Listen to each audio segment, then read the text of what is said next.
You're about to listen to a BBC podcast, and trust me, you'll get there in a moment. But if you're a comedy fan, I'd really like to tell you a bit about what we do.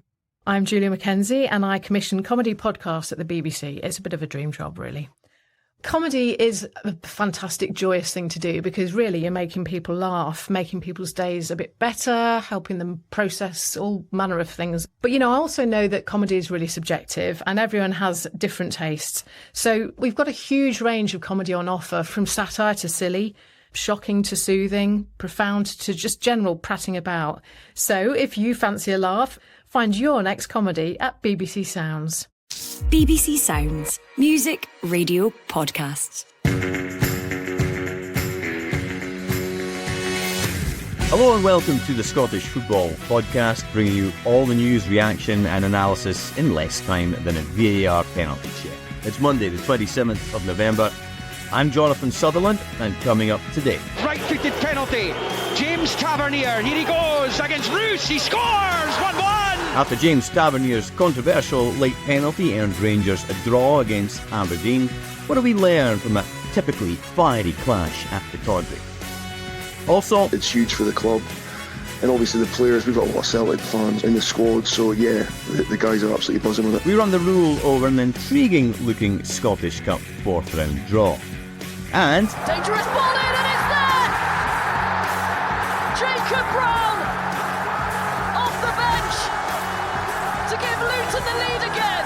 We take a look at how the Scots in the English Premiership performed on the return from the international break.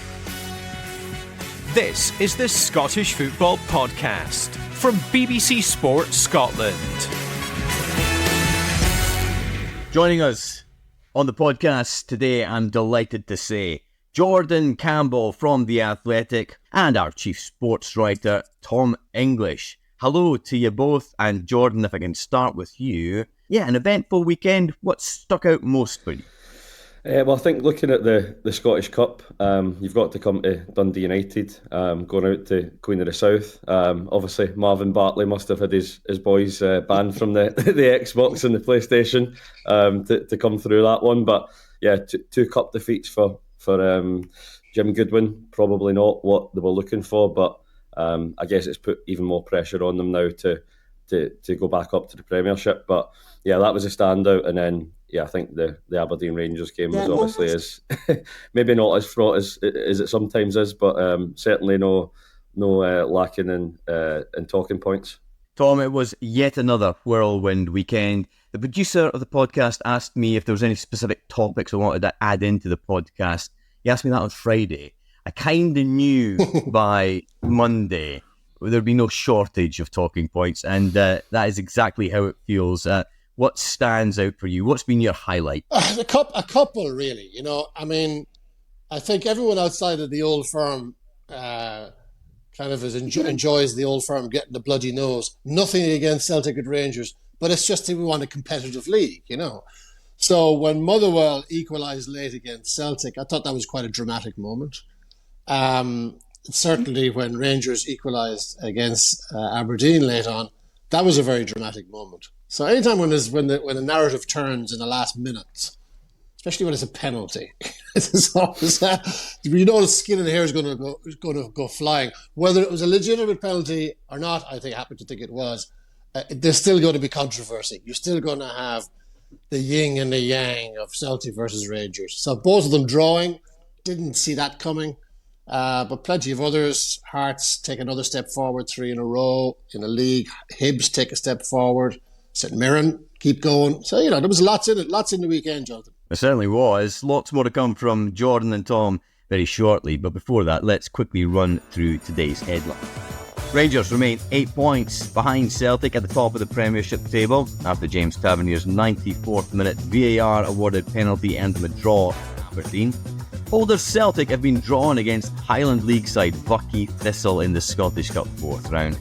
Rangers will travel to Dumbarton, while Kilmarnock host Dundee in the only all-Premiership tie. For the full draw, head to the BBC Sport Scotland website. Championship side Arbroath are looking for a new manager this morning after Dick Campbell resigned at the weekend after 7 successful years in charge.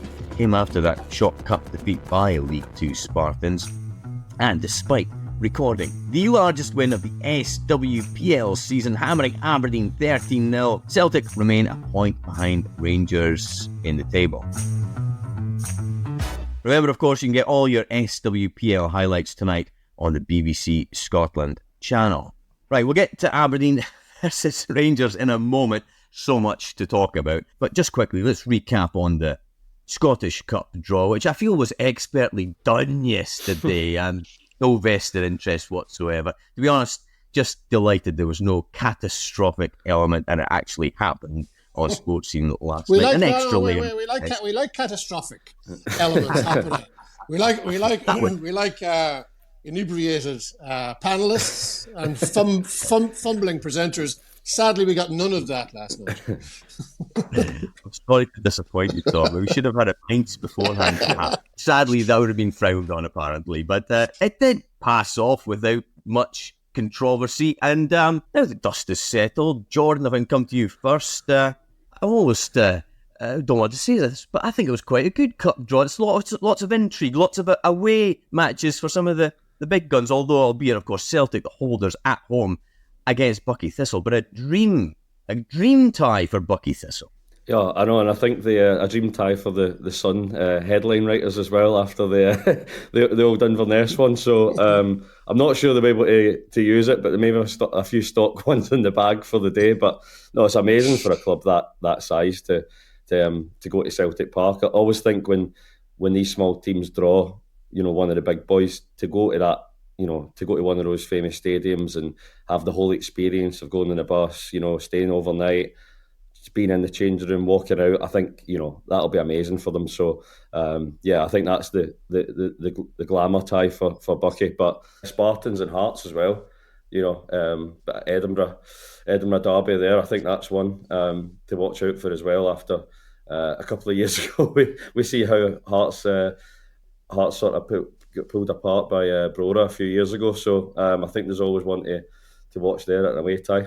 Absolutely, and I think Spartans, it's an intriguing one as well. Their manager, Dougie Samuel, he's been there forever. In this world of constant managerial churn, he's the one constant in the SPFL. I think he's been there a decade or so.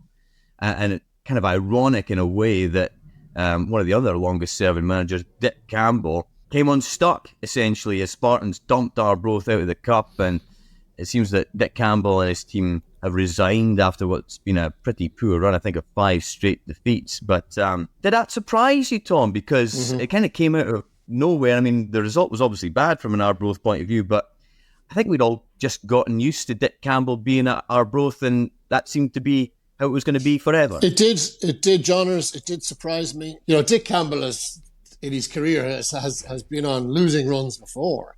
That's nothing new. He's been on plenty of winning runs as well. But losing runs, I'm not sure that would have fazed him necessarily. So it's without hearing his reasons. I mean, I looked it up this morning, and I believe that Dick Campbell turned 70 the other day. Is that something to do with it? Is this a kind of lifestyle thing? I don't know. I'm speculating now because I wasn't expecting that. This is they've lost some games, but it's no crisis for a guy of his experience and his nous. Maybe he's just decided he wants to do something different with his life.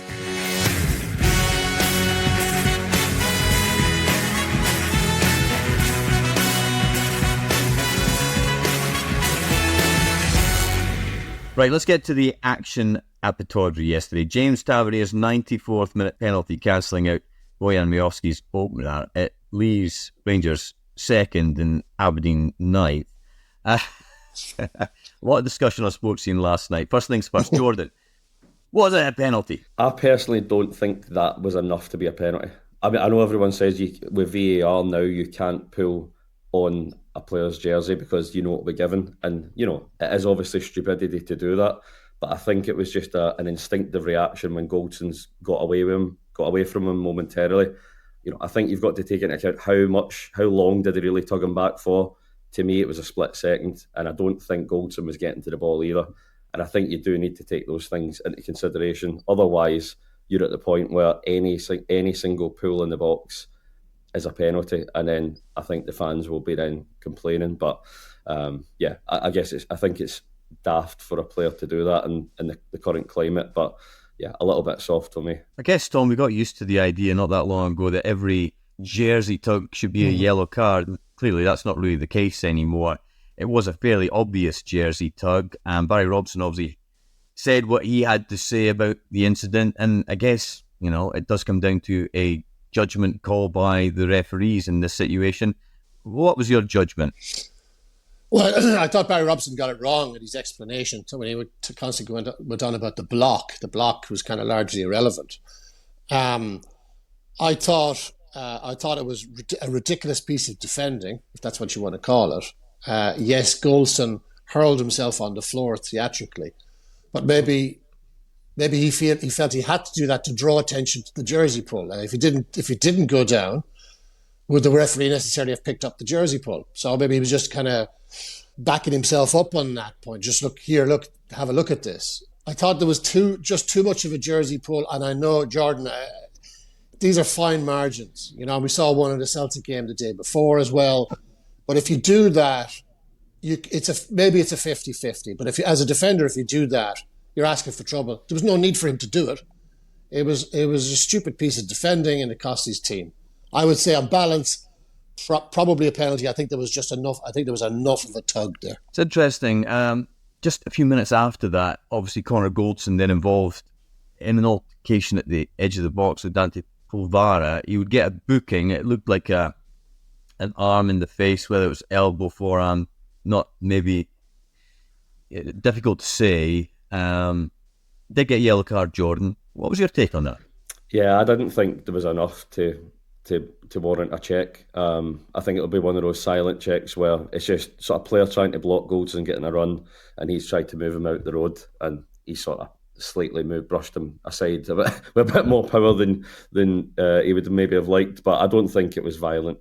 So I think at most it would have been a yellow. Tom, I'm interested in your take on that Goldson incident as well, but just also the wider context of VAR. There's been so much debate recently, but ultimately it comes down to referee judgment calls as well, especially in yesterday's match. And do you feel like overall, and I want to get your view on the Goldson incident, should it have been a red card instead of a yellow, was it a good day for VAR? Well, it had good moments for VAR, and then it had bad moments for VAR. And it's like pretty much every weekend, There was things that were picked up and corrected. That's good. There were things that just of silent checks, but I think that should have led to maybe a bit more. So it was okay. And VAR, what we have with VAR, right? We have just layers of subjectivity. All we have is more people bringing more subjectivity to the debate. That's what we have here, right? There's obviously the factual ones with the offside, fine, grand, that's okay. But we're gonna like in 20 years' time, if VAR is still here, and I hope to God it isn't, but if it is, we're still going to be having the same conversations. We are now disappeared down the VAR vortex. We're going to spend more and more time talking about VAR than we are about football, and I find it profoundly grim. Although I accept that I was one of the ones who was screaming for VAR a few years ago, so I'm a kind of poacher turned gamekeeper here. Well, see, I was always against it. I was always against it when it was proposed, because I thought, like, you're never going to get everyone happy, and it's not going to reduce the conversation. And here we are, spend probably double the time that we used to. So, yeah. John makes a great point there, Tom, and isn't that correct?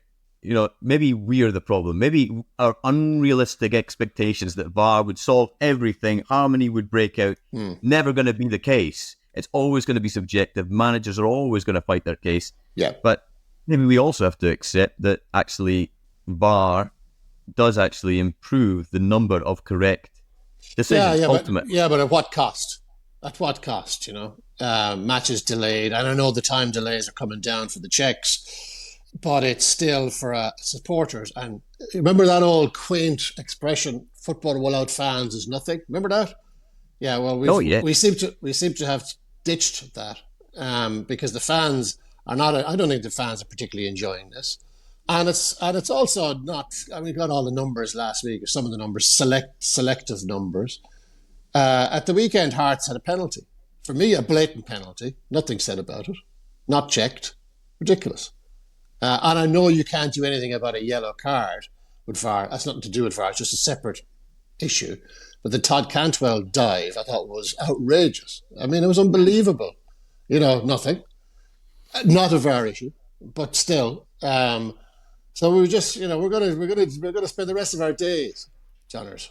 And obviously, you two are way younger than me, so you've got a lot more of this coming than I have. so best of luck. I did get a real sense yesterday that it was a bit of a missed opportunity in the end for both sides. Obviously, Aberdeen went great guns in the first half, and then Rangers came back. But ultimately, Celtic obviously dropping points on Saturday.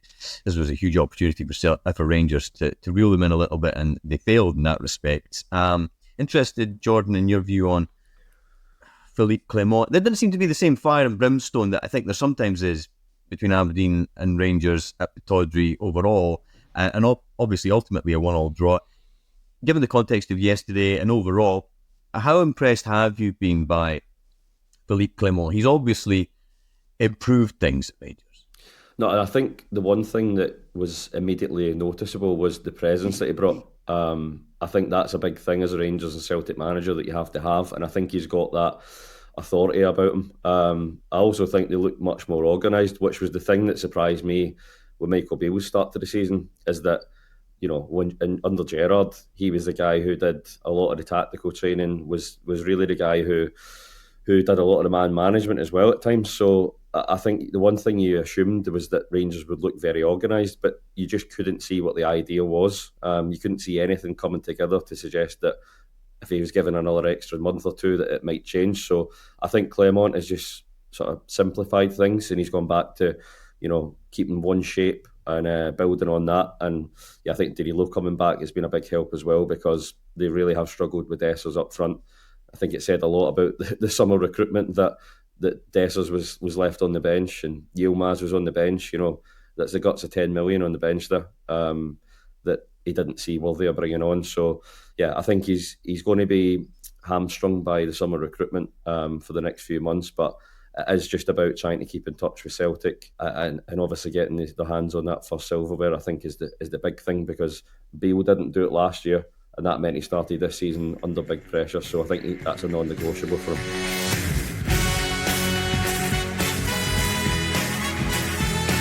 You're listening to the Scottish Football Podcast.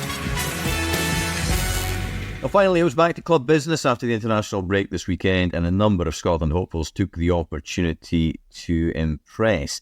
Rod has emailed in to scottishfootball@bbc.co.uk, and you can too as well, his thoughts on the Scotland squad hopefuls. He says Jacob Brown's not good enough, and he also says he hopes to see Southampton's Ross Stewart considered for the Euro 2024 squad. So, gentlemen, Jordan and Tom, will Jacob Brown, Lawrence Shankland, and, controversially, for some, Ollie McBurney, well, they all scored at the weekend. If you could take one of those three to Germany, who would it be? Tom English. Well, McBurney got 15 goals last season, which is good. He's 2-2 He's 2 in his last two. One was a penalty. I'm not going anywhere near Ollie McBurney just yet. He hasn't done it for Scotland. He's had loads of chances. Jacob Brown, obviously Steve Clarke rates him higher than he rates Lawrence Shankland. First Premier League goal at the weekend. Actually converted the chance that he kind of missed. Very similar chance that he missed against Norway. Ball in from the right, put it away. Shankland for me. Offers something different. Natural goal scorer. Different to the strikers that he will be brinking. Right now, Shankland without question. Shankland does seem to be the people's choice there. The people's champion, Tom English there, voting for Lawrence Shankland. Jordan Campbell, who are you going for? If you are Steve Clarke and you have to choose between Jacob Brown, Lawrence Shankland and Ollie McBurney, who would you be taking on the plane to Germany? This might be a bit boring for the head-to-head you maybe had in mind, but I'm going for Shankland as well.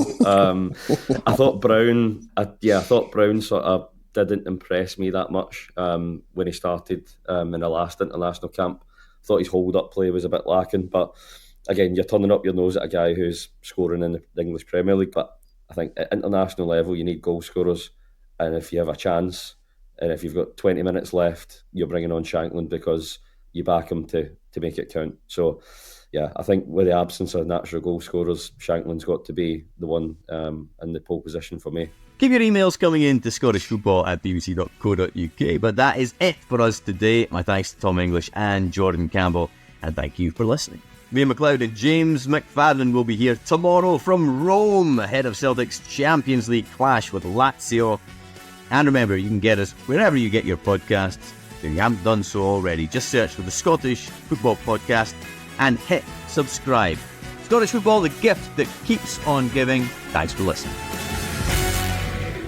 Just a quick reminder, the Behind the Goals podcast is available every Tuesday with me, Rachel Corsey, and me, Leanne Crichton. It's your one-stop shop for our take on everything that's happening in the world of football. Just head to BBC Sounds or wherever you get your podcasts and search for Behind the Goals.